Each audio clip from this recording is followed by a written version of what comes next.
రైతు ఆత్మహత్యలు వారి సమస్యల పరిష్కారంపై బీఆర్ఎస్ రాబోయే రోజుల్లో విస్తృత పోరాటాలు చేస్తుందని ఆ పార్టీ కార్యనిర్వాహక అధ్యక్షుడు కేటీఆర్ తెలిపారు. రైతు భరోసా చెల్లింపులు సక్రమంగా జరగకపోవడం, ధాన్యం కొనుగోలులో నిర్లక్ష్యం, అకాల వర్షాలతో నష్టపోయిన రైతులను ఆదుకునేలా రాష్ట్ర ప్రభుత్వంపై ఒత్తిడి తెచ్చేలా పార్టీ కార్యాచరణ ఉండబోతోందని చెప్పారు. నిరుద్యోగులకు నోటిఫికేషన్లు ఇవ్వడం సహా ఇటీవల వెలుగుచూస్తున్న ఉద్యోగ నియామకాల్లో అవకతవకలపై సమగ్ర వ్యూహంతో ప్రజా ఉద్యమాలు చేపడతామని స్పష్టం చేశారు. హైదరాబాద్లో ఉమ్మడి వరంగల్ జిల్లా పార్టీ నేతలతో కేటీఆర్ సమావేశమయ్యారు. రాష్ట్ర చరిత్రలోనే అత్యంత భారీ సభగా ఎల్కతుర్తి సభ నడిచిపోతుందన్న కేటీఆర్ విజయానికి కారణమైన ప్రతి ఒక్కరికి కృతజ్ఞతలు తెలిపారు.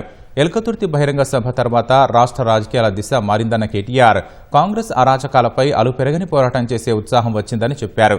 పార్టీ 25 ఏళ్ల సంబరాన్ని వరంగల్ గడ్డపై నిర్వహించే అవకాశం ఇచ్చినందుకు కేసీఆర్కు ధన్యవాదాలు తెలిపిన ఉమ్మడి వరంగల్ జిల్లా నేతలు అన్ని విషయాల్లో దిశానిర్దేశం చేసిన కేటీఆర్కు కృతజ్ఞతలు తెలిపారు. ప్రజాపాలన పేరుతో అధికారంలోకి వచ్చిన ప్రజల్ని అరిగోసపెడుతున్న కాంగ్రెస్ ప్రభుత్వం అంతానికి ఆరంభం మొదలైందని తెలిపారు. మోసానికి మారుపేరైన కాంగ్రెస్ నైజాన్ని ప్రజాక్షేత్రంలో ఎండగడతామన్న కేటీఆర్ ప్రజలకు ఇచ్చిన హామీల అమలును ఎలా విస్మరించిందో వివరిస్తామన్నారు.